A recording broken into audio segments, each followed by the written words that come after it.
Next property जो हमने discuss करनी है दैट इज ऑक्सीडेशन स्टेट।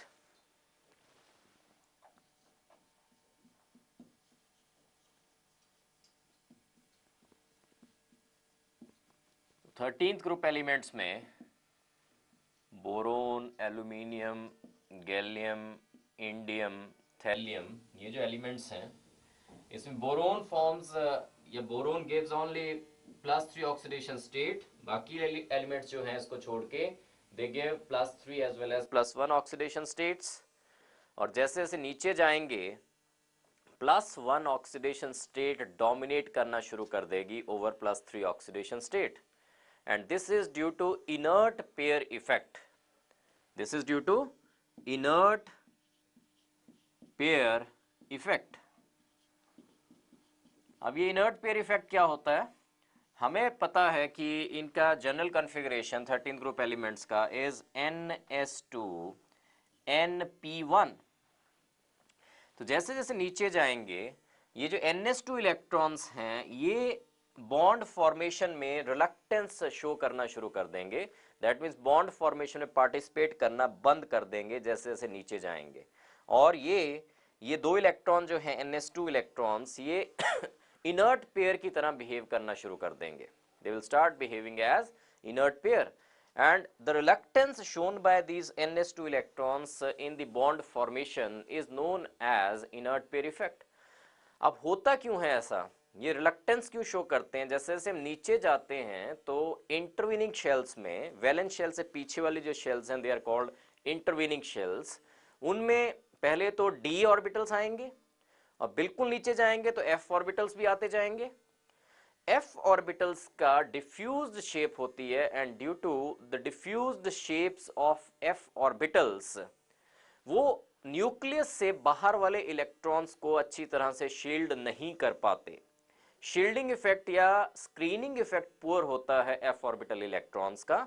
और क्योंकि जब नीचे जा रहे हैं तो इंटरवीनिंग शेल्स में f ऑर्बिटल्स आते जा रहे हैं और इसलिए स्क्रीनिंग कम मिल रही है बाहर वाले इलेक्ट्रॉन्स को फ्रॉम दी न्यूक्लियस। और क्योंकि स्क्रीनिंग कम मिल रही है तो इन NS2 इलेक्ट्रॉन्स पे जैसे जैसे नीचे जाएंगे न्यूक्लियर चार्ज इंक्रीज करता जाएगा और न्यूक्लियर चार्ज अगर इंक्रीज करता जाएगा तो ये बाउंडेड रहेंगे टू द न्यूक्लियस और बॉन्ड फॉर्मेशन में पार्टिसिपेट नहीं कर पाएंगे ये NS2 इलेक्ट्रॉन्स। और बॉन्ड फॉर्मेशन में only P1 electron will participate.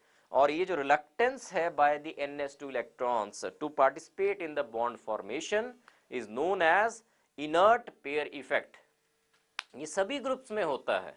जैसे जैसे नीचे जाएंगे तो NS2 इलेक्ट्रॉन्स ये पार्टिसिपेट करना बंद कर देते हैं बिकॉज इंटरवीनिंग शेल्स में जो इलेक्ट्रॉन्स हैं f ऑर्बिटल्स में हैं, f ऑर्बिटल्स की डिफ्यूज्ड शेप होती है और due to diffused shape of f orbitals nuclear charge से वो स्क्रीनिंग उतना इफेक्टिवली नहीं दे पाते हैं बाहर वाले इलेक्ट्रॉन्स को। इसलिए जो NS2 इलेक्ट्रॉन्स हैं ये बाउंडेड रहेंगे टू द न्यूक्लियस और पार्टिसिपेट नहीं कर पाएंगे बॉन्ड फॉर्मेशन में। This is known as inert pair effect. So as we move down the group, +1 oxidation state इस केस में 13 group elements में will dominate over +3 oxidation state. Next physical property is metallic character.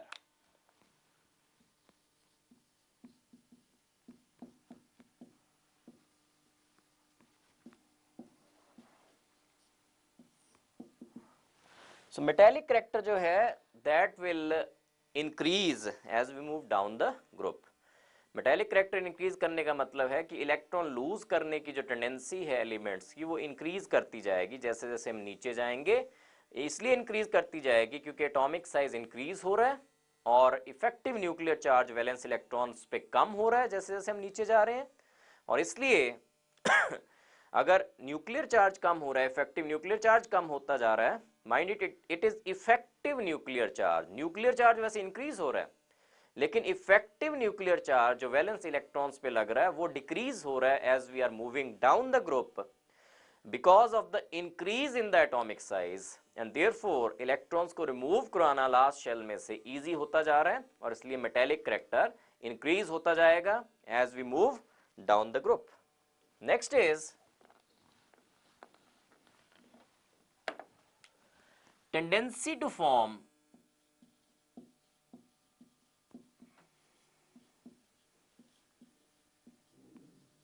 Ionic compounds.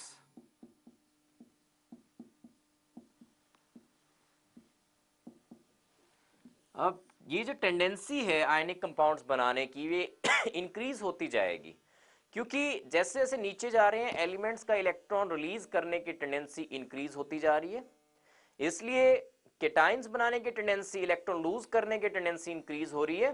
तो किसी non metal के साथ जब ionic compound बनेगा तो आयनिक कंपाउंड बनाने की टेंडेंसी इंक्रीज होती जाएगी as we move down the group. तो मेन रीजन इसका यही है कि आयनिक कंपाउंड बनाने की टेंडेंसी जैसे जैसे नीचे जा रहे हैं इंक्रीज होती जाएगी, बिकॉज मेटेलिक करेक्टर इंक्रीज होता जा रहा है as we are moving down the group. Next is tendency to form covalent compounds.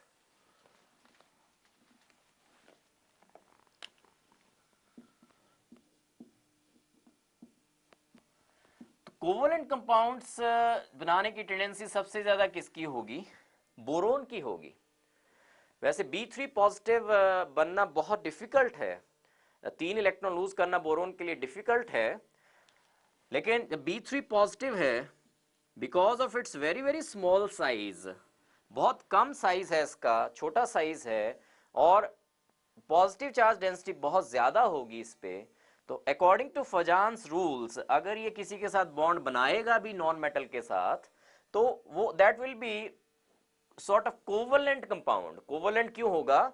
Because अगर किसी नॉन मेटल के साथ मान लीजिए Cl के साथ BCl3 है, तो उसके साथ जब ये बॉन्ड बना रहा है, या लेट इट बी सिंपल कोई भी नॉन मेटल A मान लें कोई, उसके साथ जब बॉन्ड बना रहा है तो B3 positive because of its very very small size, ये A के इलेक्ट्रॉन क्लाउड को क्या कर देगा?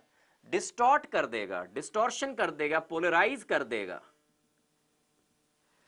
तो पोलराइजेशन पावर जो है B3 पॉजिटिव की बहुत ज्यादा है। Due to strong polarisation power, ये नॉन मेटल के इलेक्ट्रॉन क्लाउड को, या जिस भी एलिमेंट के साथ बॉन्ड बना रहा है उसके इलेक्ट्रॉन क्लाउड को, ये पोलराइज कर देगा इलेक्ट्रॉन क्लाउड को। And due to polarisation electron cloud अब बीच में आ जाएगा इन दोनों के, B और A के, और जब बीच में इलेक्ट्रॉन क्लाउड आ गया तो उसका मतलब क्या होता है कि वो एक कोवेलेंट कंपाउंड है। आयनिक कंपाउंड क्या होता है? जिसमें इलेक्ट्रॉन्स की कंप्लीट ट्रांसफरेंस हो जाए, लेकिन यहाँ पे कंप्लीट ट्रांसफरेंस नहीं हो पाएगी, बिकॉज B3 पॉजिटिव छोटा साइज है इसका, पॉजिटिव चार्ज डेंसिटी बहुत ज्यादा है। तो according to Fajans rules, FAJAN, Fajans rules, इसकी पोलराइजेशन बहुत ज्यादा होगी और इसको पोलराइज कर देगा ये B3 पॉजिटिव, इसके इलेक्ट्रॉन क्लाउड को पोलराइज कर देगा और इलेक्ट्रॉन क्लाउड बीच में आ जाएगा, और बीच में आने का मतलब ये है कि कोवेलेंट नेचर होगा इसके कंपाउंड्स का। सो कोवेलेंट कंपाउंड्स बनाता है बोरोन, और नीचे जा रहे हैं तो मैंने कहा आयनिक कंपाउंड्स बनाने की टेंडेंसी इंक्रीज होती जाएगी। नेक्स्ट सर्टेन केमिकल प्रॉपर्टीज में हमने इंपॉर्टेंट कंपाउंड्स कुछ डिस्कस करने हैं।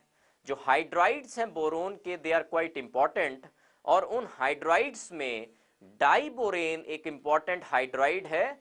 बोरोन जो है हाइड्रोजन के साथ स्पेशल क्लास ऑफ कंपाउंड्स बनाता है which are known as boranes, having the formula BnHn+4, और उसमें सबसे इंपॉर्टेंट बोरेन है diborane, having the formula B2H6।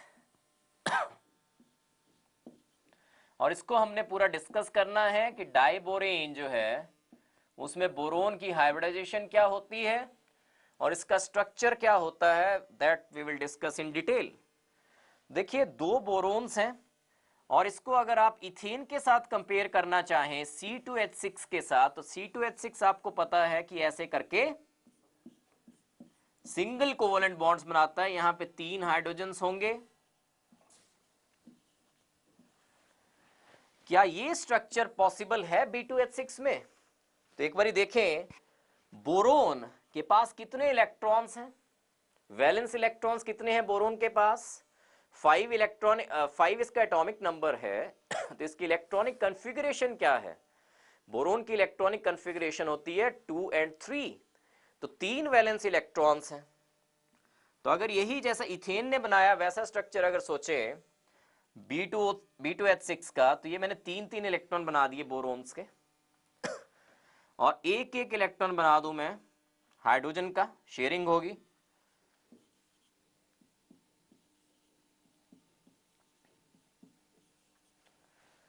जितने इलेक्ट्रॉन से शेयर हो गए। अब बीच वाला बॉन्ड कैसे बनेगा? So it is not possible कि डाइबोरेन का स्ट्रक्चर इथेन की तरह हो, क्योंकि इसमें तो देखिए कार्बन के पास 4 इलेक्ट्रॉन से वैलेंस शेल में 1 2 3 4 चारों उसने सारी तरफ को शेयर किए हैं, 3 हाइड्रोजन के साथ और चौथा इस कार्बन के साथ। लेकिन डाइबोरेन में ये पॉसिबल नहीं है स्ट्रक्चर, और डाइबोरेन का एक स्पेशल टाइप ऑफ स्ट्रक्चर है, इसमें बीच में एक बॉन्ड होता है which is special type of bond known as banana bond.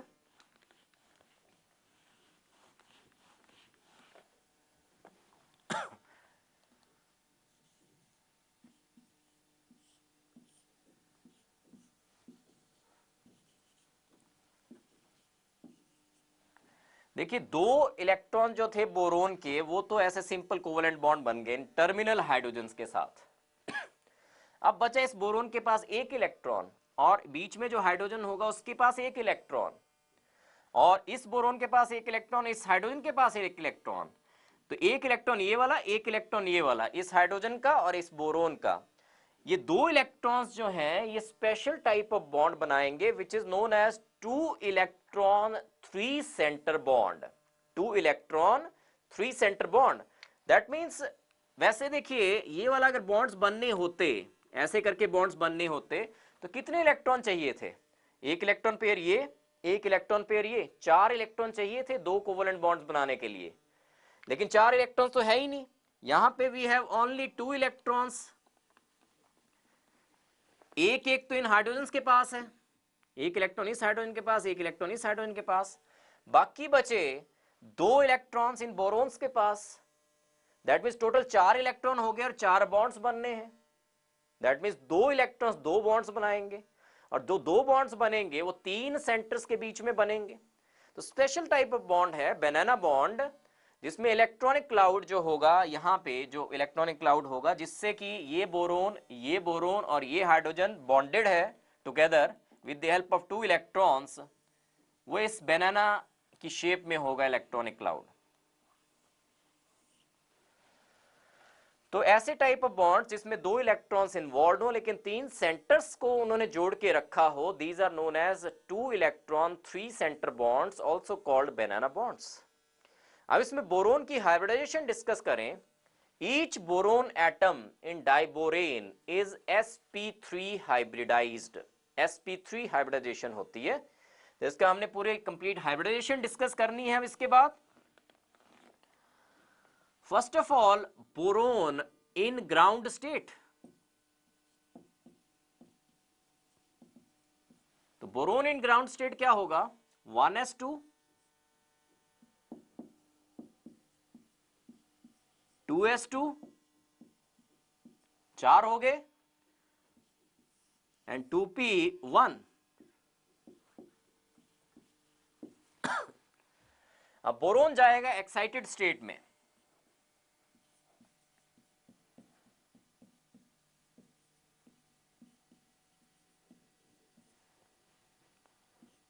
One S to,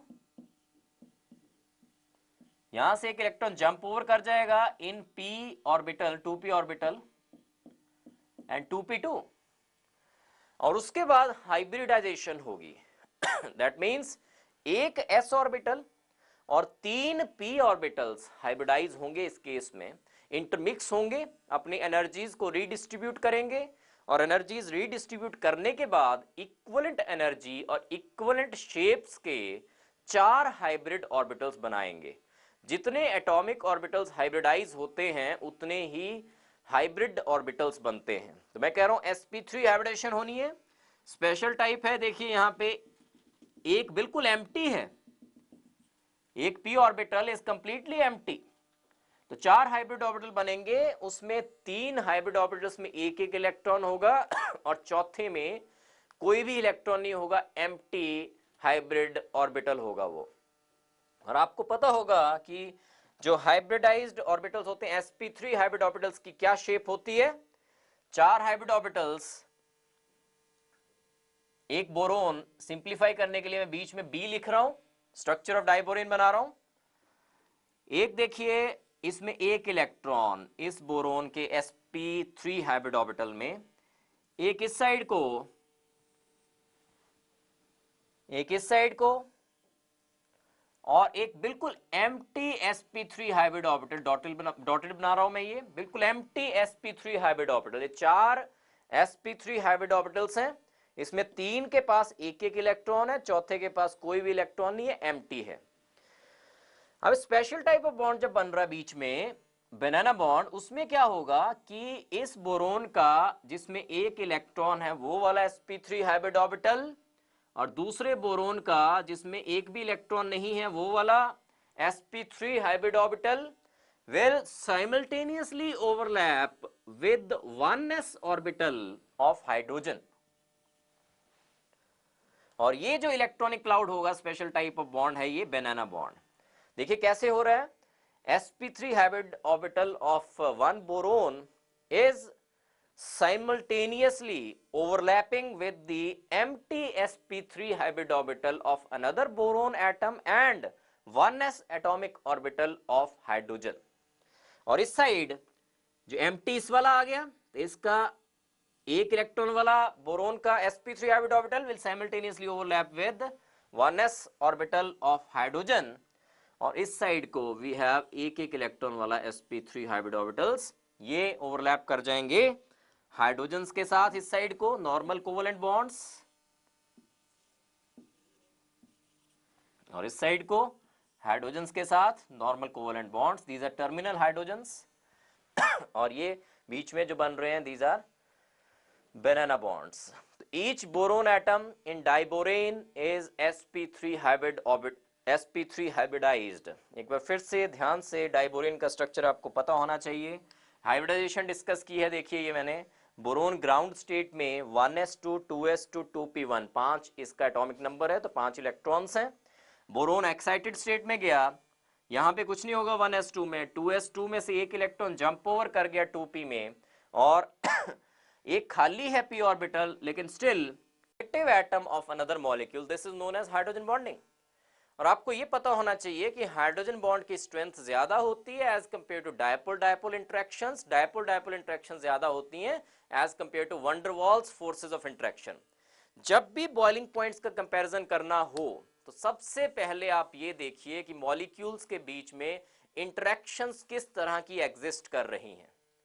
जैसे NH3 और NH3 में वी हैव हाइड्रोजन बॉन्ड्स, इससे नीचे जो है हाइड्रोजन बॉन्ड एग्जिस्ट नहीं करेंगे, बिकॉज हाइड्रोजन बॉन्ड किस किस के बीच में बनता है, हाइड्रोजन का F के साथ या O के साथ या N के साथ, और F के साथ हाइड्रोजन बॉन्ड सबसे स्ट्रांग होता है, उसके बाद O के साथ, उसके बाद N के साथ।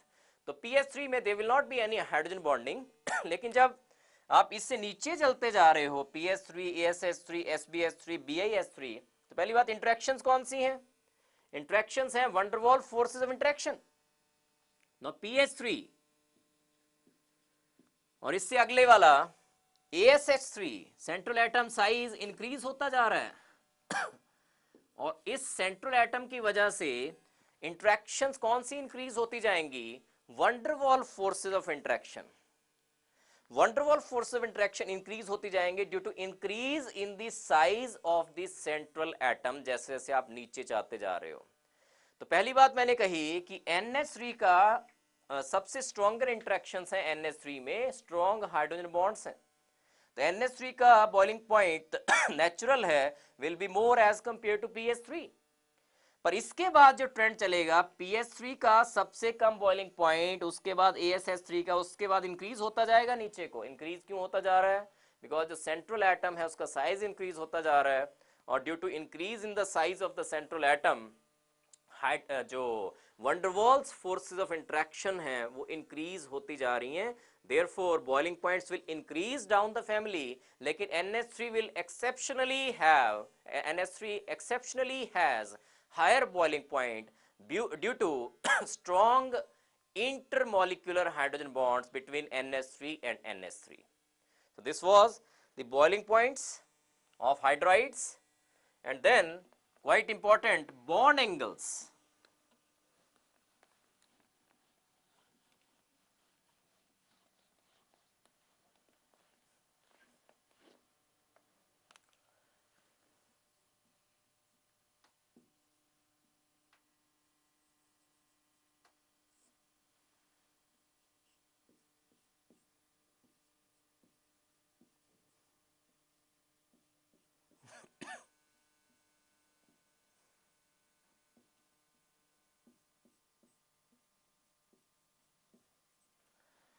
तो देखिए बॉन्ड एंगल्स को क्या होना चाहिए, बॉन्ड एंगल डिपेंड करता है कि इलेक्ट्रोनेगेटिविटी को क्या हो रहा है जैसे जैसे आप नीचे जा रहे हैं। नाइट्रोजन सबसे ज्यादा इलेक्ट्रोनेगेटिव है, जैसे जैसे आप नीचे जा रहे हो इलेक्ट्रोनेगेटिविटी जो है वो डिक्रीज होती जा रही है। तो इलेक्ट्रोनेगेटिविटी डिक्रीज होने का मतलब ये है कि NH3 में ये जो बॉन्ड पेयर ऑफ इलेक्ट्रॉन्स हैं ये नाइट्रोजन के बहुत नजदीक होंगे, और क्योंकि नजदीक होंगे तो बॉन्ड पेयर रिपल्शन बहुत ज्यादा होगी, इसलिए ये टेंशन में होंगे, बॉन्ड्स ऐसे करके एक्सपेंडेड फॉर्म में होंगे। लेकिन आप इसमें देखें तो थोड़ा दूर चले जाएंगे फॉस्फोरस से, तो ये अब रिलैक्स्ड मोड में होंगे, थोड़ा ऐसे को आ जाएंगे, अंदर को आ जाएंगे। आर्सेनिक और भी कम इलेक्ट्रोनेगेटिव है तो और दूर चले जाएंगे आर्सेनिक से ये बॉन्ड पेयर्स, तो और रिलैक्स्ड मोड में आता जाएगा। लेकिन NH3 में क्योंकि बॉन्ड पेयर्स बहुत नजदीक है नाइट्रोजन के, इसलिए वो एक्सपेंडेड फॉर्म में होगा, टेंशन में होगा, बॉन्ड पेयर रिपल्शन उसमें सबसे ज्यादा होगी, बिकॉज बॉन्ड पेयर्स बहुत नजदीक है नाइट्रोजन के, इसलिए bond pair repulsion will be quite high in case of NH3, और ड्यू टू दिस ये बॉन्ड एंगल NH3 में सबसे ज्यादा होगा, उसके बाद इसमें कम होता जाएगा, इसमें और कम होता जाएगा, इससे नीचे जाते जाएं तो कम होता जाएगा। तो bond angle decreases as we move down the family in case of the hydrides of nitrogen family.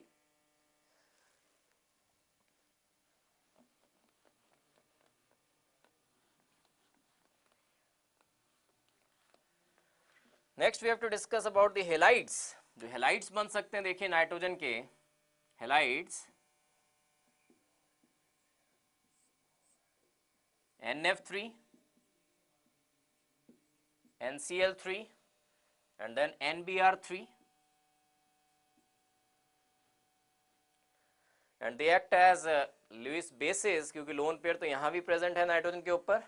लेकिन लुइस बेसिक करेक्टर कैसे डिक्रीज या इंक्रीज करेगा, लुइस बेसिक करेक्टर जो होगा सबसे कम होगा NF3 का। क्यों कम होगा, क्योंकि फ्लोरीन्स जो लगे हुए हैं they are highly electronegative, minus inductive effect है इनका, ये अपनी तरफ को इलेक्ट्रॉन्स को खींचेंगे, तो इलेक्ट्रॉन डोनेट करने की जो टेंडेंसी होगी नाइट्रोजन की सबसे कम होगी। तो लुइस बेसिक करेक्टर जो होगा that will be like this, NF3 का सबसे कम, NCl3 का उससे ज्यादा, NBr3 का उससे ज्यादा।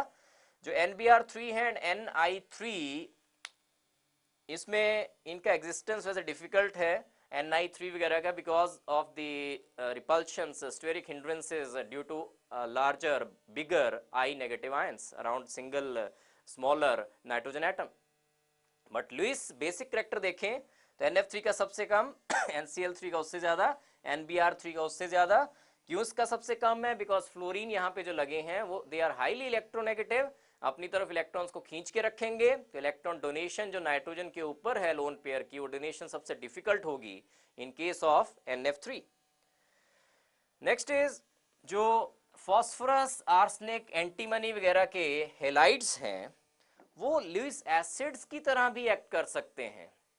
फॉस्फोरस और कौन सा बोला मैंने, फॉस्फोरस के बाद आर्सेनिक, एंटीमनी, बिस्मथ के जो हेलाइड्स हैं they can act as Lewis acids also, it means they can accept an electron pair also। कैसे, क्यों एक्सेप्ट कर सकते हैं, बिकॉज उनकी वैलेंस शेल में empty d ऑर्बिटल्स प्रेजेंट होते हैं। लेकिन NF3, NCl3, NBr3 जो हेलाइड्स थे नाइट्रोजन के, they cannot act as Lewis acids।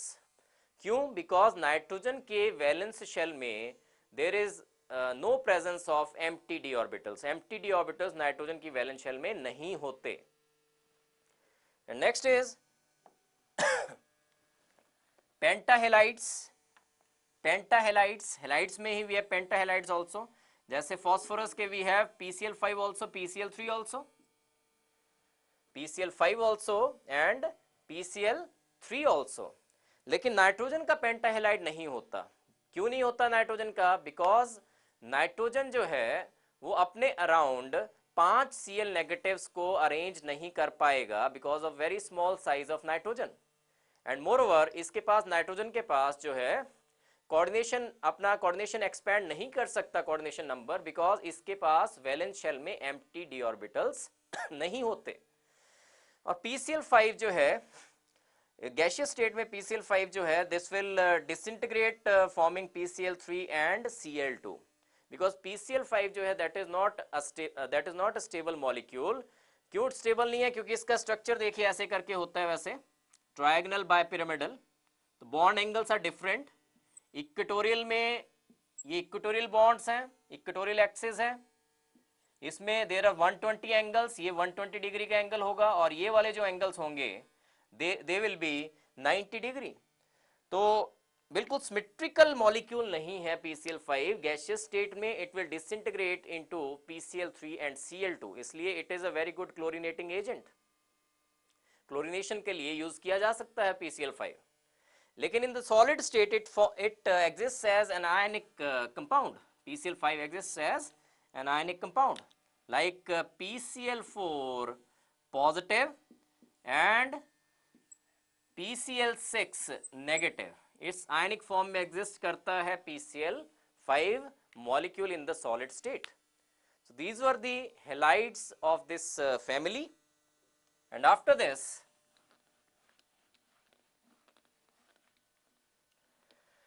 we have oxides। Oxides कौन कौन से हो सकते हैं? नाइट्रोजन के ऑक्साइड जो हैं दे आर क्वाइट इंपॉर्टेंट। जो फर्स्ट ऑक्साइड है नाइट्रोजन का, दैट इज नाइट्रस ऑक्साइड। इसके स्ट्रक्चर्स आपको पता होने चाहिए। N2O होता है nitrous oxide. It is a laughing gas because it produces hysterical smile. It produces hysterical smile, laughing gas होती है nitrous oxide. Next is nitric oxide, NO। This is nitric oxide, NO. Then there is N2O3,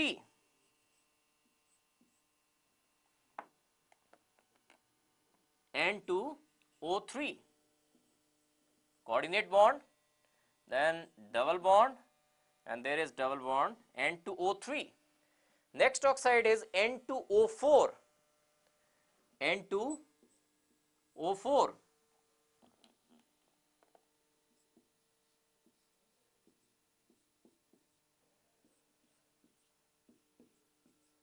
This is N2O4. Next is N2O5.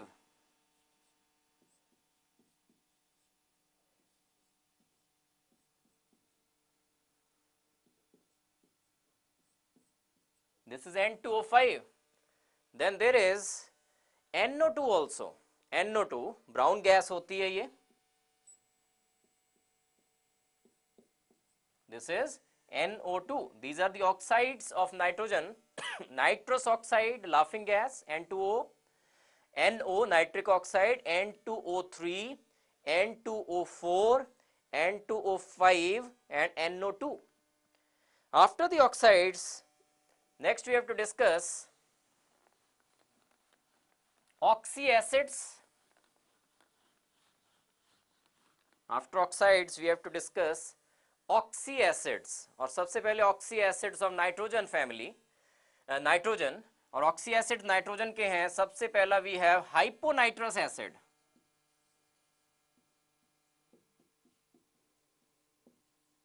Hyponitrous acid, and hyponitrous acid is, ये structure है इसका,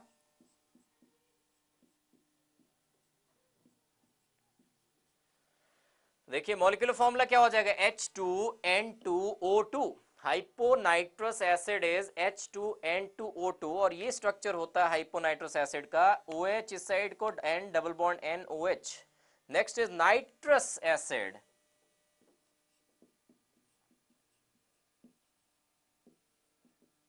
next is nitrous acid, and nitrous acid is HNO2, HO and NO, HNO2, nitrous acid. This is the structure of HNO2. After this we have nitric acid.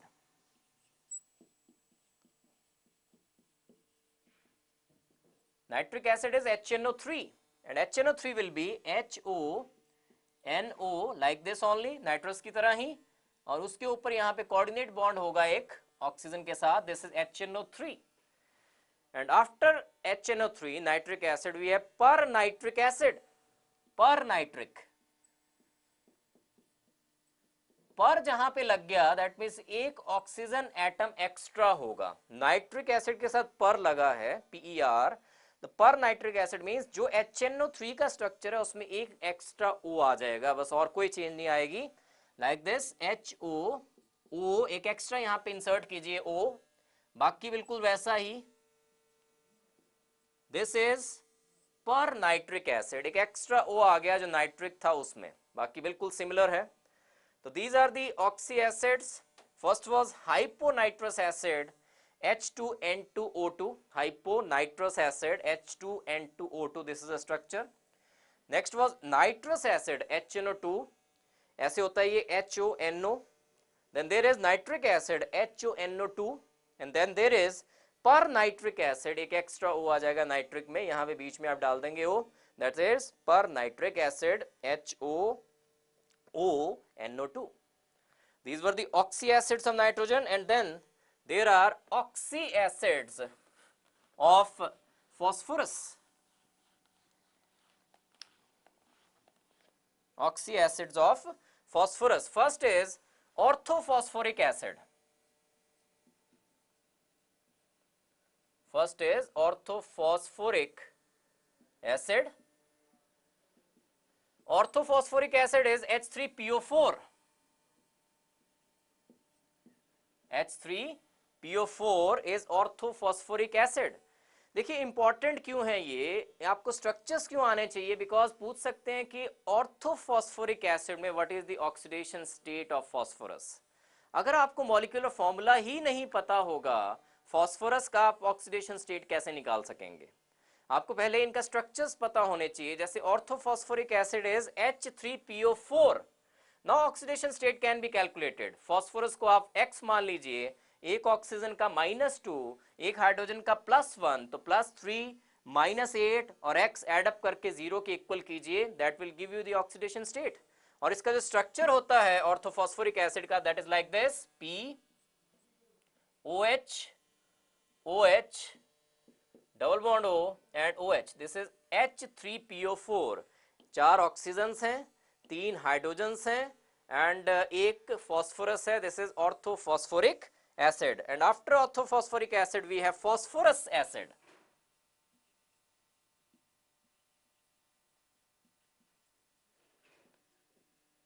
Phosphorus acid is H3PO3. H3PO3 यही structure है, इसमें एक oxygen कम कर दीजिए यहां से। H3PO3 में phosphorous acid में एक ऑक्सीजन कम हो जाएगा, OH बीच में फॉस्फोरस, एक साइड को OH, direct H and oxygen. अब देखिए इसमें एक चीज और इंपॉर्टेंट हो जाती है, आपका बेसिक कंसेप्ट्स में भी आपको करवाया गया था कि ऑर्थोफॉस्फोरिक एसिड है तो उसका बेसिसिटी कितना है। ये तीनों हाइड्रोजन एटम्स यहां से निकल सकते हैं। देखिए ये भी H पॉजिटिव निकल सकता है, ये भी H पॉजिटिव की फॉर्म में निकल सकता है, ये भी H पॉजिटिव की फॉर्म में निकल सकता है। तो basicity of orthophosphoric acid is 3। तो स्ट्रक्चर पता होना चाहिए आपको। इसमें बेसिसिटी क्या होगी फॉस्फोरस एसिड में, 2 ओनली, बिकॉज ओनली एक ये H पॉजिटिव निकल सकता है, ये H पॉजिटिव निकल सकता है, ये जो डायरेक्टली बॉन्डेड है ये नहीं निकलेगा एज H पॉजिटिव। तो basicity of phosphorous acid is only 2। Next is after this phosphorous acid we have hypophosphorous acid. Hypophosphorous acid,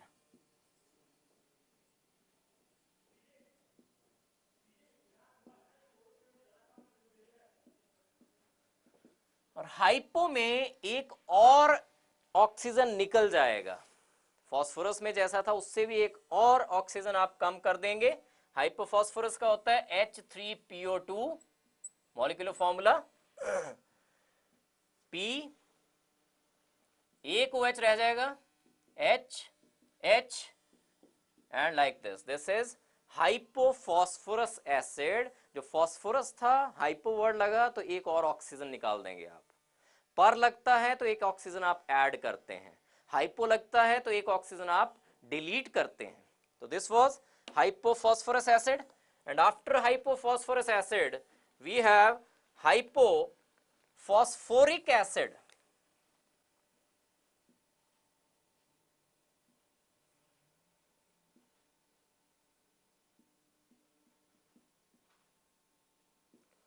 Hypophosphoric acid, and in this we have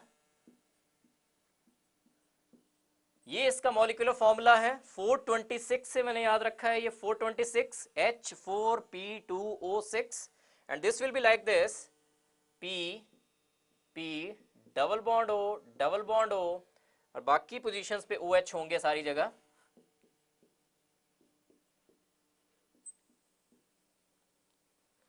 this is hypophosphoric acid H2 H4 1 2 3 4 P2 and oxygens are 6 and after hypophosphoric acid we have pyrophosphoric acid.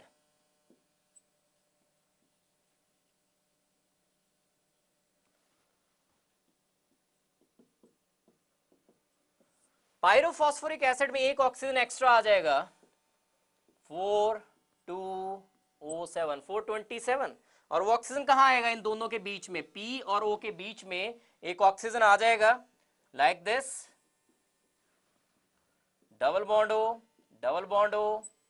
and OH and OH. This is pyrophosphoric acid एक oxygen extra है इस case में and lastly we have metaphosphoric acid. Last oxy acid phosphorus का metaphosphoric acid.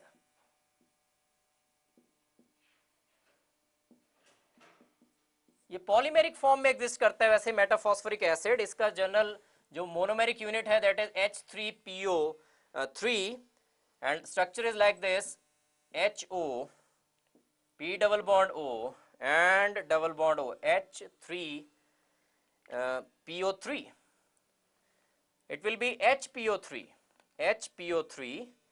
so structure is like this HPO3 and metaphosphoric acid like 3 अगर इसके monomers join होते हैं तो क्या बनेगा देखिए 3 ज्वाइन हो जाए अगर P double bond O OH O P O P O and P like this and this will be एक साइड को OH double bond O OH and double bond O. तो this is metaphosphoric acid HPO3 n times हो सकता है ये polymer की form में exist करेगा। ये मोनोमर का मैंने बनाया ये वाला HPO3 और 3 अगर ऐसे ज्वाइन होते हैं तो देखिए ऐसे करके एग्जिस्ट करेगा ये दिस इज मेटाफॉस्फोरिक एसिड। तो these were the oxy acids of phosphorus and nitrogen.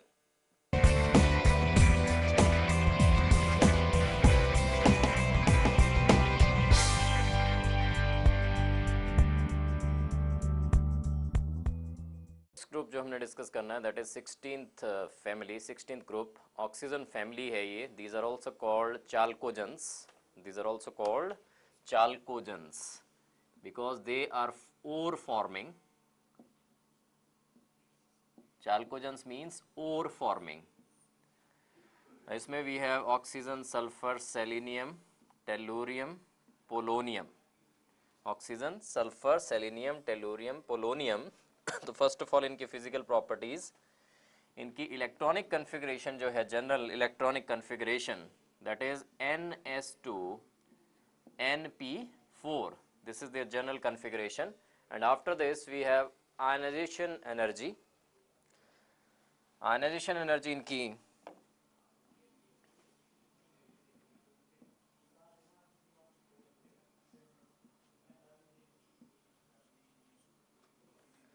वैसे हम जब पीरियड्स में मूव करते हैं from left to side sizes होते हैं डिक्रीज और साइजेस डिक्रीज होने की वजह से आयनाइजेशन एनर्जी होती है increase.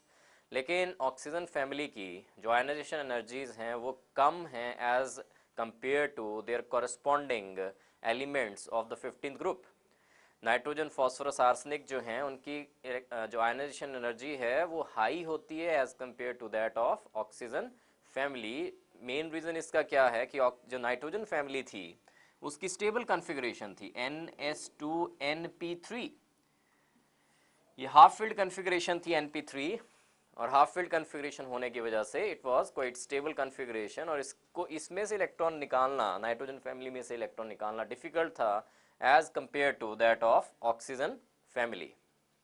And after this ionisation energy electronegativity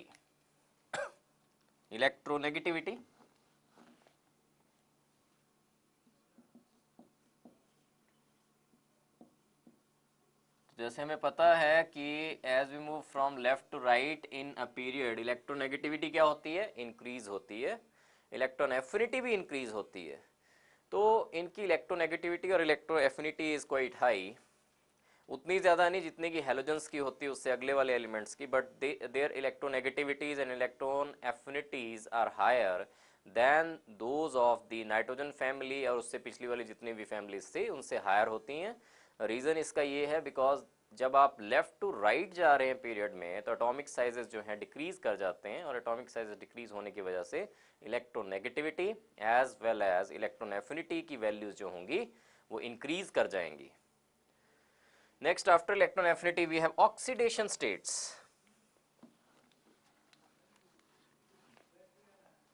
Oxidation states.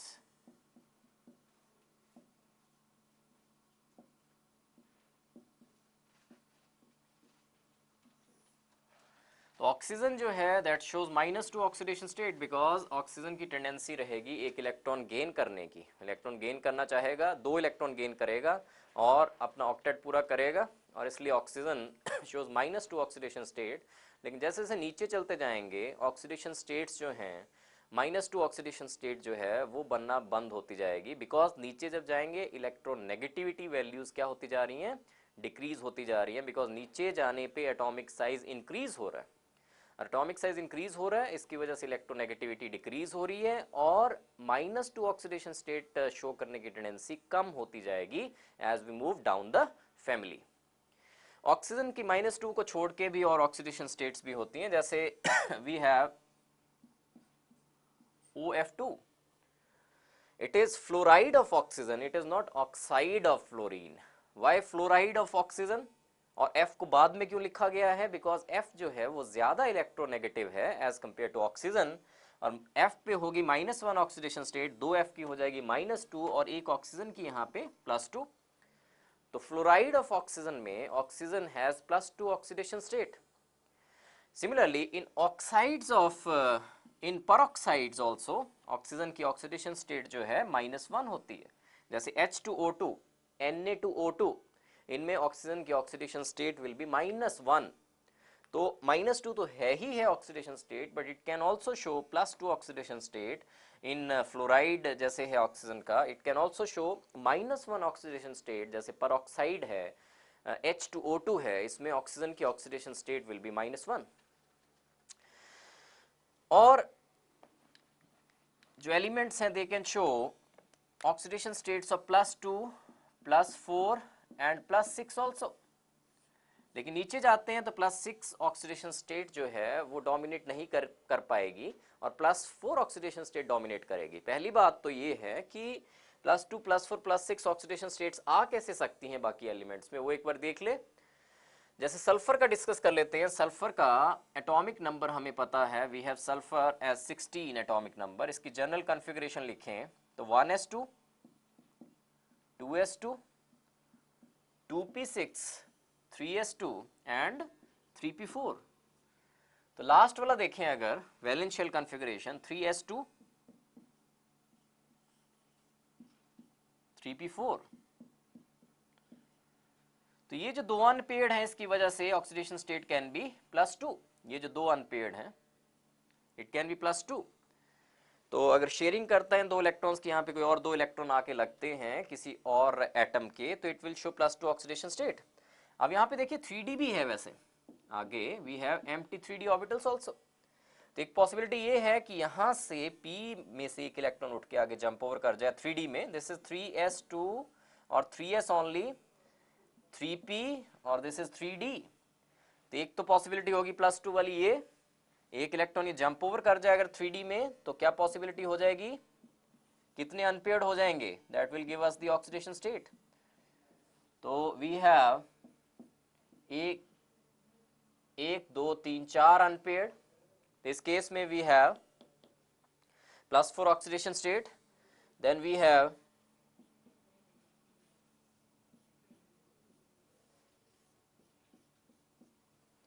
ये वाला भी जंप ओवर कर जाता है आगे जाके अगर, तो वी हैव 1 2 3 4 5 6 +6 ऑक्सीडेशन स्टेट। तो देखिए +2 आ सकती है, +4 आ सकती है, +6 आ सकती है। 3 टाइप्स हमें पता चली यहाँ से, जैसे सल्फर शो कर रहा है तो sulphur can show +2 +4 +6, selenium can show +2 +4 +6, ऐसे करके जो बाकी एलिमेंट्स है they can show +2 +4 +6 oxidation states, लेकिन +4 ऑक्सीडेशन स्टेट नीचे जाने पे डोमिनेट करेगी as compared to +6 oxidation state. So these were oxidation states. After oxidation states, we have atomicity.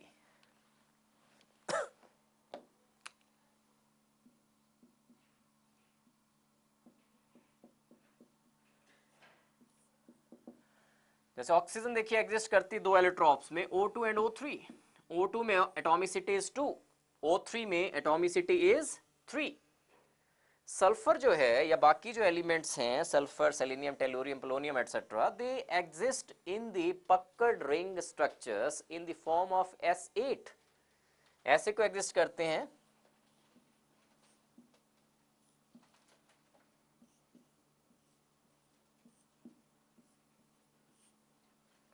1 2 3 4 5 6 7 8 S8 type पक्कड़ ring structures की फॉर्म में एग्जिस्ट करते हैं। S8, Se8, Te8। ऑक्सीजन का एलिमेंट एटॉमिसिटी देखिए, O2 2, O3 3, सल्फर में it is 8। Next after atomicity we have catenation, property of catenation. तो इस family में भी कैटिनेशन शो करते हैं एलिमेंट्स, और कैटिनेशन शो करने की प्रॉपर्टी जो है मैक्सिमम है in case of sulphur. Polysulphides बनाता है सल्फर, जैसे we have H2S4। Maximum catenation यही पॉसिबल है इस कंपाउंड में, सल्फर में, जिसमें 4 सल्फर एटम्स आपस में ज्वाइंट हैं। H2S4, H2S3 भी होता है, H2S2 भी होता है। तो पॉलीसल्फाइड्स जो हैं उनमें सल्फर अपनी कैटिनेशन की प्रॉपर्टी शो करता है। सल्फर इन सारे एलिमेंट्स में उसकी कैटिनेशन की प्रॉपर्टी मैक्सिमम है, और H2S4 में sulphur is showing the catenation, जिसमें 4 सल्फर एटम्स आपस में ज्वाइंट होते हैं, H2S4। After catenation we have allotropy.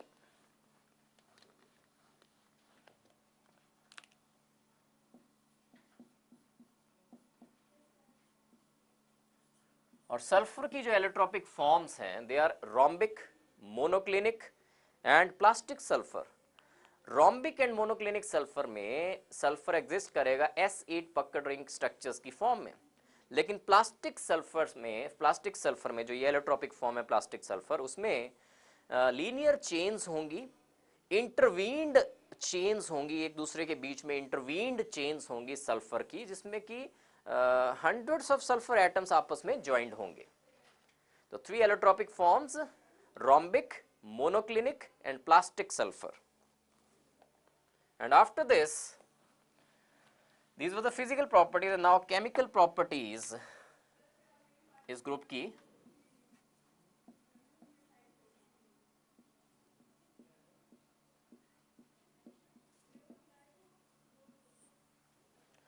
और केमिकल प्रॉपर्टीज में सबसे पहले we will discuss formation of hydrides.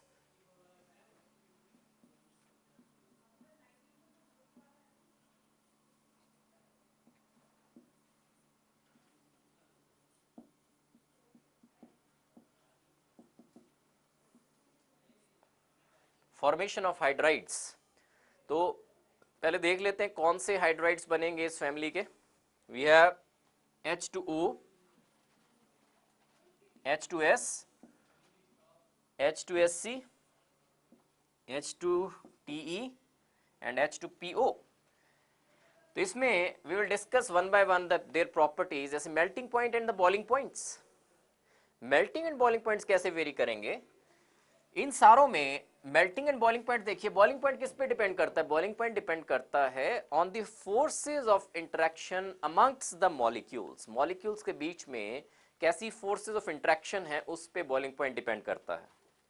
और जितनी ज्यादा फोर्सेस ऑफ इंटरेक्शन होंगी उतना ज्यादा बॉइलिंग पॉइंट होगा। अब H2O में we have hydrogen bonds, strong hydrogen bonding है in case of H2O molecules. तो सबसे ज्यादा boiling point and melting point will be that of H2O। और उसके बाद आफ्टर दिस H2O के बाद मैंने कहा ये ज्यादा होगा एज कंपेयर टू H2S, लेकिन उसके बाद बॉइलिंग पॉइंट का ट्रेंड ऐसे वेरी करेगा कि it will increase afterwards H2SC and H2TE। इसके बाद इंक्रीज क्यों कर रहा है डाउन द फैमिली? बिकॉज इसके बाद फोर्सेस ऑफ इंटरेक्शन जो हैं they are weak van der Waals forces of interaction, और van der Waals forces of interaction depend करती हैं on the size of the molecule. और साइज ऑफ द मॉलिक्यूल को क्या हो रहा है, जैसे जैसे आप नीचे जा रहे हैं, सल्फर से सेलेनियम पे जाने पे एटॉमिक साइज जो है सल्फर और सेलेनियम का कंपेयर करें तो सेलेनियम का साइज बड़ा होता है, सेलेनियम से टेलुरियम पे जाने पे टेलुरियम का और बड़ा होता है। तो एज अ होल जो मॉलिक्यूल का साइज है that is increasing as we are moving down the family, and in a way van der Waals forces of interaction are also increasing, और van der Waals force of interaction increase करने की वजह से boiling point and melting point will increase down the family, but H2O will have exceptionally higher boiling point due to strong hydrogen bonds in between the H2O molecules. And after melting and boiling points we have volatility. This was melting and boiling point का order ये वाला, and after this we have volatility. volatile substance कौन सा होता है जिसके vapors बन जाएं? वेपर्स किसके जल्दी बनेंगे? जिसका बॉइलिंग पॉइंट सबसे कम होगा। वेपर्स उसके बनेंगे जिसका वेपर सबसे जल्दी उसके बनेंगे जिसका बॉइलिंग पॉइंट सबसे कम हो। और इसमें मैंने कहा बॉइलिंग पॉइंट ऐसे कोई यहाँ को इंक्रीज कर रहा है, तो वॉलेटिलिटी का ऑर्डर बिल्कुल उल्टा होगा जो बॉइलिंग पॉइंट का ऑर्डर है।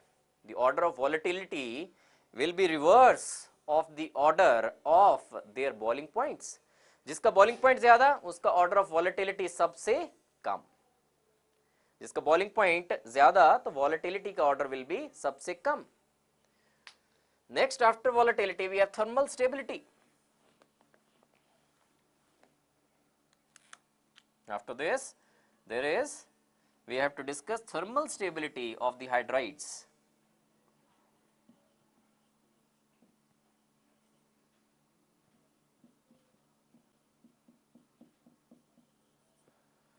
तो थर्मल स्टेबिलिटी डिपेंड करती है on the MH bond strength. अगर बॉन्ड स्ट्रेंथ ज्यादा होगी तो थर्मली मॉलिक्यूल स्टेबल होगा, अगर बॉन्ड स्ट्रेंथ वीक होगी तो मॉलिक्यूल अनस्टेबल होगा थर्मली। अब बॉन्ड लेंथ और बॉन्ड स्ट्रेंथ देखिए, ऑक्सीजन H2O का स्ट्रक्चर है ये वी शेप्ड होता है H2O structure, oxygen is sp3 hybridised, दो लोन पेयर होते हैं, सारों का हाइड्राइड्स का यही स्ट्रक्चर होगा। लेकिन जब नीचे जा रहे हैं ऑक्सीजन से सल्फर, इतना साइज मान लें ऑक्सीजन का, अब सल्फर में साइज बड़ा हो गया तो MH स्ट्रेंथ जो है, MH बॉन्ड लेंथ जो है वो इंक्रीज होती जा रही है जैसे जैसे आप नीचे जा रहे हो। तो MH बॉन्ड लेंथ इंक्रीज होने की वजह से MH बॉन्ड स्ट्रेंथ डिक्रीज होती जा रही है। नीचे जब जा रहे हैं तो बॉन्ड को तोड़ना इजी होता जा रहा है। As we are moving down the family in case of hydrides, it is more easier to break the MH bond. M is the central atom. MH bond को तोड़ना easy होता जा रहा है as we are moving down the family. और अगर easy होता जा रहा है तोड़ना तो thermally less stable होते जा रहे हैं नीचे वाले hydrides। तो थर्मल स्टेबिलिटी का ऑर्डर क्या होगा? H2O सबसे ज्यादा थर्मली स्टेबल होगा, उसके बाद H2S, उसके बाद H2SC और H2TE को तोड़ना सबसे easy. This was the thermal stability. After this we have reducing character. Reducing character भी इसी में डिस्कस कर लेते हैं। Reducing character and acidic character. Reducing character means H कितना इजीली दूसरे सब्सटेंस को ये डोनेट कर देगा। Acidic character means H positive कितना इजीली ये रिलीज करके दूसरे को दे देगा। तो H कितना इजीली देगा किसी और को, जितना इजीली बॉन्ड टूट जाएगा, जिसमें इजीली बॉन्ड टूट जाएगा, MH बॉन्ड टूट जाएगा, वो इजीली H डोनेट कर देगा किसी और को। तो अच्छा रिड्यूसिंग एजेंट कौन सा होगा जो इजीली H किसी को डोनेट कर दे? इजीली कौन सा डोनेट करेगा? जिसमें बॉन्ड स्ट्रेंथ सबसे वीक है, और बॉन्ड स्ट्रेंथ सबसे वीक किसमें होगी? H2TE में, क्योंकि TE का जो एटॉमिक साइज है और ज्यादा इंक्रीज हो जाएगा जैसे जैसे नीचे जा रहे हैं, बॉन्ड लेंथ और इंक्रीज हो जाएगी, और जितनी ज्यादा लंबी बॉन्ड लेंथ उतना इजी हो जाता है उस बॉन्ड को तोड़ना। इसलिए सबसे अच्छा रिड्यूसिंग एजेंट इन सारों में कौन सा होगा? H2TE सबसे मैक्सिमम, सबसे अच्छा रिड्यूसिंग एजेंट, सबसे अच्छा एसिडिक कैरेक्टर इसका होगा, उसके बाद इसका, उसके बाद इसका, उसके बाद इसका. So this was their acidic nature, their reducing character hydrides का. And after this we have their bond angles.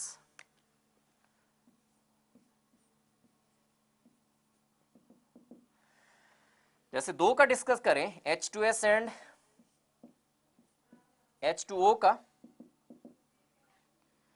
H2O में इलेक्ट्रोनेगेटिविटी ऑक्सीजन की काफी ज्यादा है, तो ये जो बॉन्ड पेयर ऑफ इलेक्ट्रॉन्स हैं ये ऑक्सीजन के नजदीक होंगे, और क्योंकि ऑक्सीजन के नजदीक होंगे इसकी वजह से इन बॉन्ड पेयर्स के बीच में रिपल्शंस काफी ठीक ठाक होंगी, तो बॉन्ड ऐसे को स्ट्रेच्ड होगा. जैसे नीचे जाते जा रहे हो इलेक्ट्रोनेगेटिविटी सल्फर की अब कम है, तो बॉन्ड पेयर थोड़ा दूर होगा, हाइड्रोजन की साइड को होगा, तो बॉन्ड थोड़ा रिलैक्स्ड मोड में होगा. तो therefore we can say that कि जैसे जैसे आप नीचे जा रहे हो इस फैमिली में बॉन्ड एंगल्स डिक्रीज होते जा रहे हैं. सबसे ज्यादा bond angle will be in case of H2O, उसके बाद H2S में कम होगा, H2SC में और कम होगा, H2TE में और कम होगा. So these were the hydrides, and after hydrides we have formation of halides.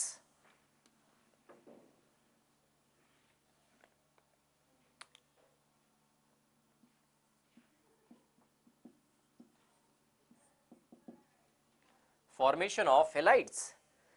तो जैसे ऑक्सीजन के हेलाइड्स देखें, वी हैव ऑक्सीजन के हेलाइड्स में OF2,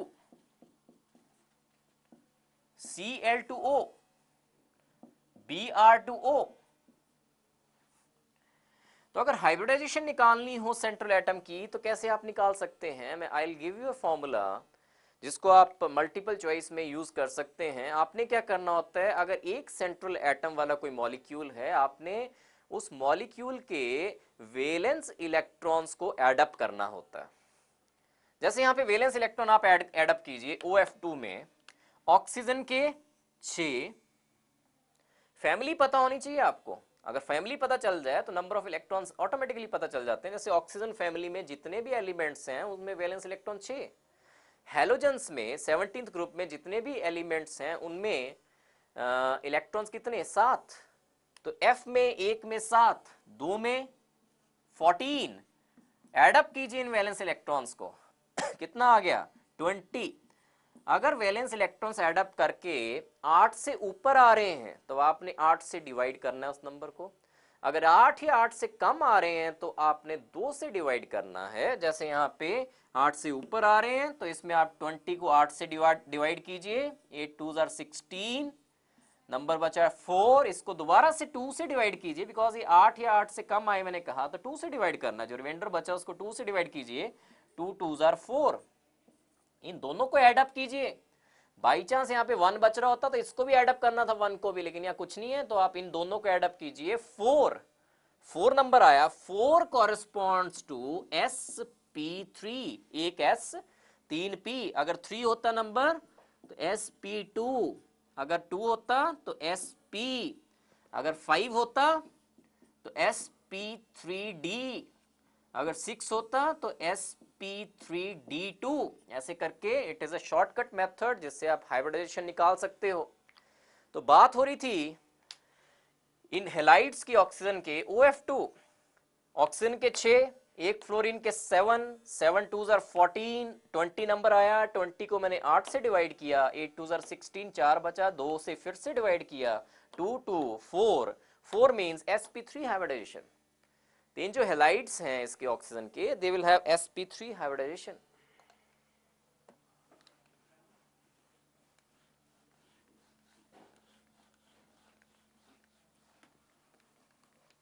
सल्फर के हेलाइड्स हैं, हेक्सा हेलाइड्स पहले बात करें. जैसे सल्फर है that will form SF6, selenium also forms SCF6, tellurium also forms TeF6. तो जो ये हेक्सा हेलाइड्स हैं, जैसे SF6 की बात करें, इसकी हाइब्रिडेशन क्या होगी, इसका स्ट्रक्चर क्या होगा, ये चीजें आपको बहुत जरूरी हैं जो आनी चाहिए. SF6 अभी मैंने मेथड बताया, वैलेंस इलेक्ट्रॉन्स ऐड अप कीजिए, sulphur 6, fluorine 7, 7 6 are 42, 42 plus 6 48 number आया, इसको आप 8 से डिवाइड कीजिए, 6 नंबर आ रहा है। 6 मीन्स sp3, 4 हो गए यहां तक, एक s 3p 2d, sp3d2 hybridisation of sulphur in SF6। और जब भी sp3d2 हाइब्रिडाइजेशन होती है तो उस केस में जो स्ट्रक्चर होगा, जो ज्योमेट्री होगी, दैट विल बी ऑक्टाहेड्रल। तो SF6 का अगर स्ट्रक्चर देखें हम, SF6 का स्ट्रक्चर देखें तो it will B octahedral, S बीच में,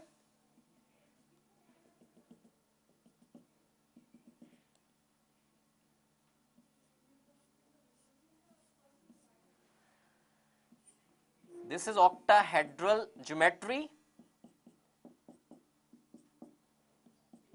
ऑक्टाहेड्रन बनता है अगर नीचे वाले फ्लोरीन को ऐसे इन फ्लोरीन के साथ जोड़ें, ऐसे जोड़ें, ऐसे जोड़ें, नीचे को 4 फेसेस वाला फिगर बनेगा, ऊपर भी 4 फेसेस वाला बनेगा, ऑक्टाहेड्रल है, ऑक्टाहेड्रन है ये SF6 octahedral geometry. Each angle, ये वाला भी 90, ये वाला भी 90, each angle is 90, all the angles are 90, all the positions are equivalent, all the bond lengths are equal in case of octahedral geometry, bond lengths equal, bond angles equal, ठीक है, bond angles सारे equal होंगे, bond lengths equal होंगे, all the positions are equivalent in case of octahedral geometry. After this SF6 we have tetrahalides, जैसे sulphur के we have tetrahalide SF4,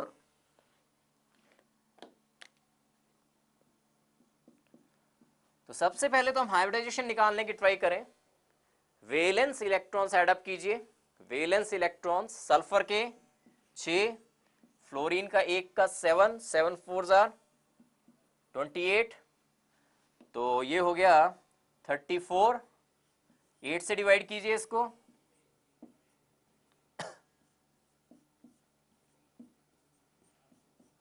4 + 1 5, 4 + 1 5 means sp3 and d।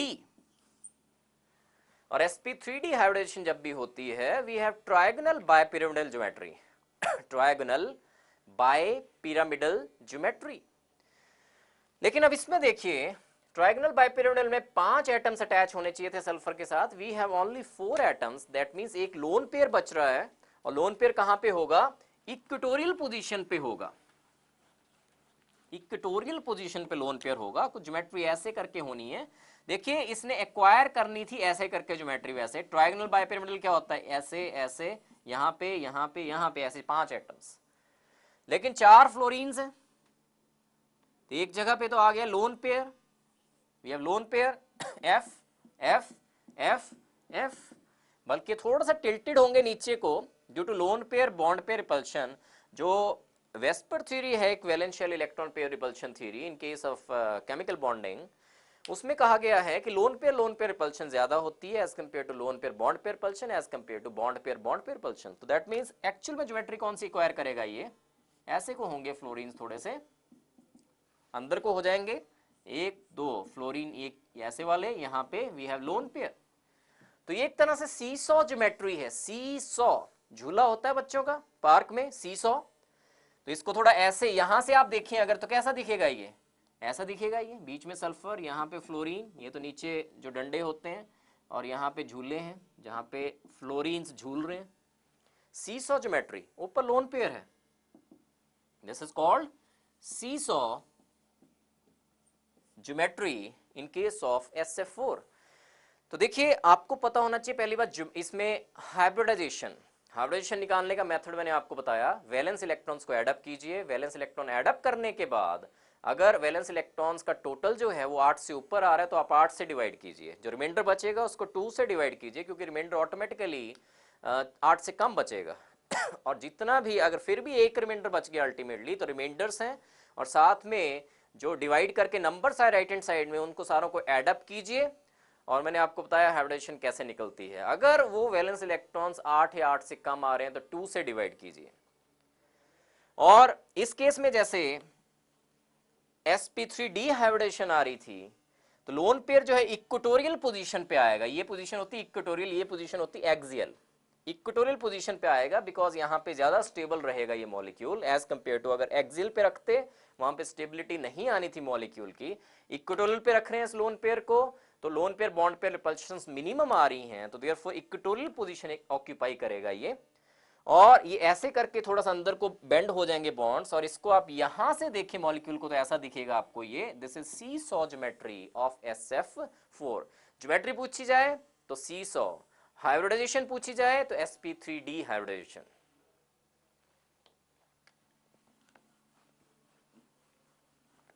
then we have oxides after halides and hydrides हो गए, halides हो गए, and then we have formation of oxides।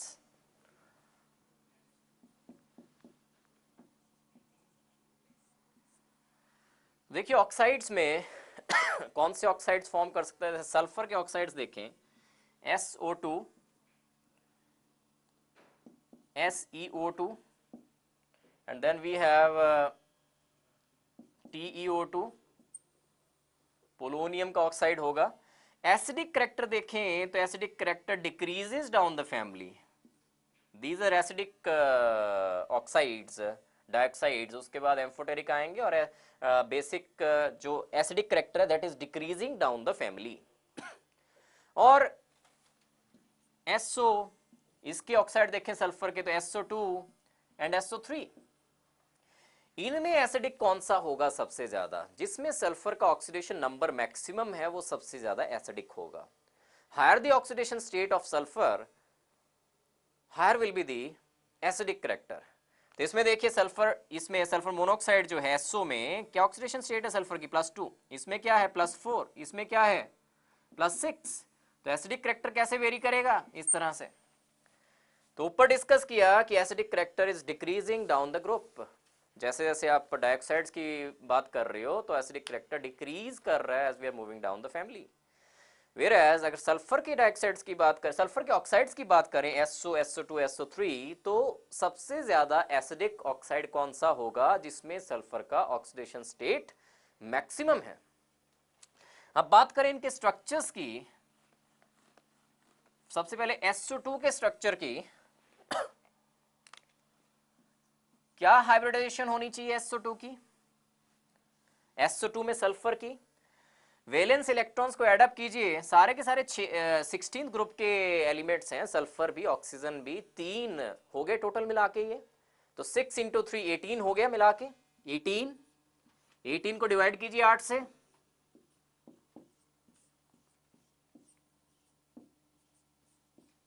To plus 1 3 means sp2 hybridisation. sp2 hybridisation, sp2 hybridisation जब भी होती है कौन सा स्ट्रक्चर एक्वायर करना चाहेगा स्ट्रक्चर, ये molecule trigonal, it will B trigonal planar, trigonal planar.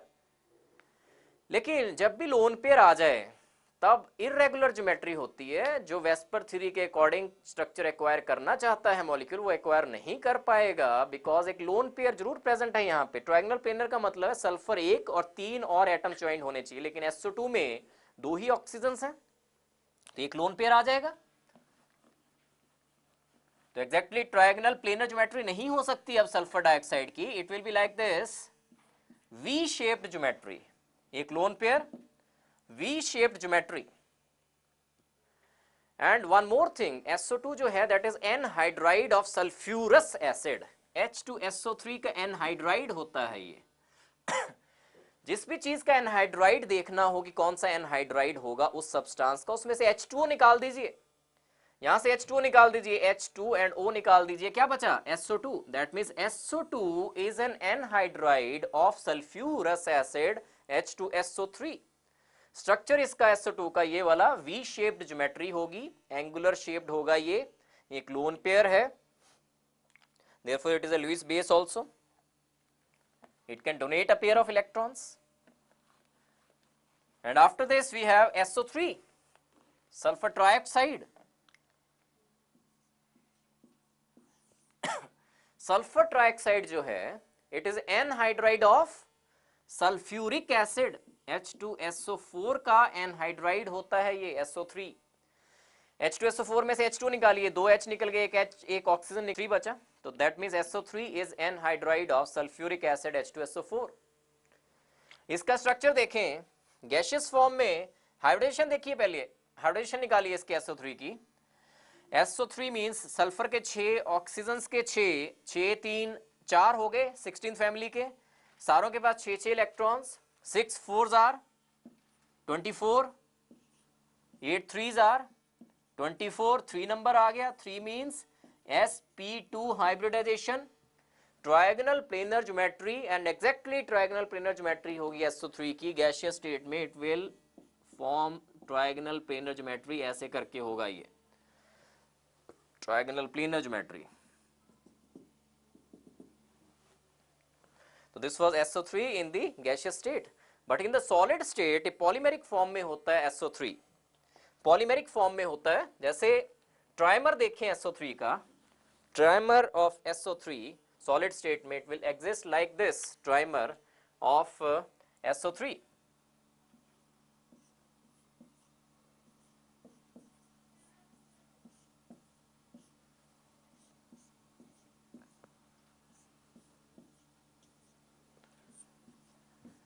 This is in solid state trimer of SO3.